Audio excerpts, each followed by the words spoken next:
So we were talking about operating system, shell and kernel. Shell and kernel. Shell and kernel. Shell. The shell part, as I told you earlier, that it is responsible for interacting with the user, whereas the kernel part, it is responsible to interact with the hardware. It is responsible to interact with the hardware.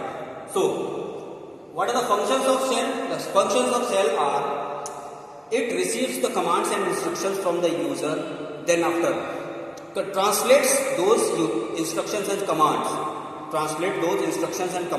into machine language, which is understandable by a computer, which a computer understands. Then transferring that code, that translated code, to the kernel.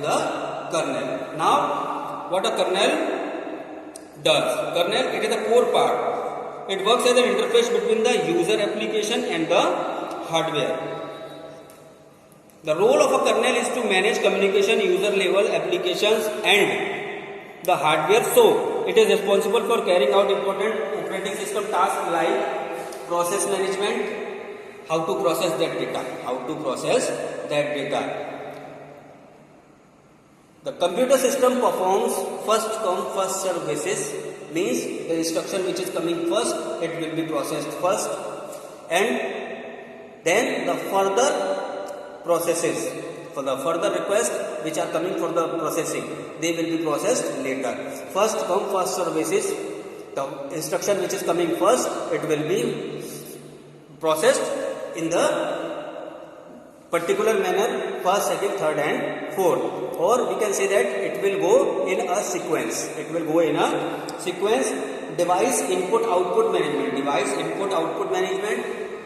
What is device input output management? Device input output management means what the devices are giving the output and what the devices are using to get the output. So input and output devices, they are managed by the kernel part of the operating system. As I told you that the kernel part, it interacts with the hardware. Interrupt and event handling means when the data is being processed to get the desired output, the operating system interrupts and handles all the events, all the processes on its own. Then after, memory management, where to store that data. During the processing of data, it provides memory, it stores the data on its own, and after processed data, when the information is given, the output is given, where to store that data. Timer management, if a request is taking a long time, than the stipulated time. Sometimes you have also counted these kind of things whenever we are searching about any particular topic on internet and we are using Google. So sometimes what happens, the search timed out. Sometimes what happens, when the desired results are not found or there is any problem of network.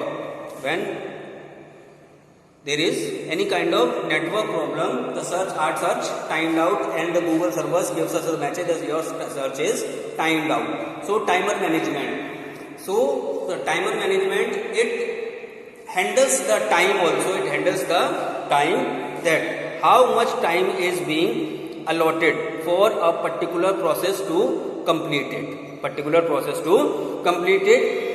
After getting the input, then processing, and then to give the output. They are given a particular time to complete it. Then file system, where to store that data, at which place, on which drive, in which file or folder that data is to be stored. That data should be stored. It is done by the kernel part of the operating system. Remaining part, single module.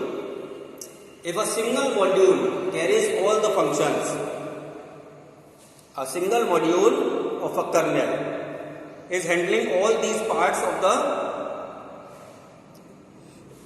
task, all these tasks. That is called monolithic kernel. That is called monolithic kernel. A single module carries all the functions or all the tasks. That type of kernel, it is called monolithic kernel. And a module which is carrying minimalistic module for basic functions and other services to be done with other specialized softwares, that is called microkernel. I am repeating both the things again. If a single kernel is doing, a single part of the kernel is doing all the tasks on its own, that kernel, it is called monolithic kernel. And when a single module carries all the functions, but for some other particular things it requires other hardware devices, that type of kernel, it is called microkernel. Other topics will be covered in the next video. So soon I will be back with another video.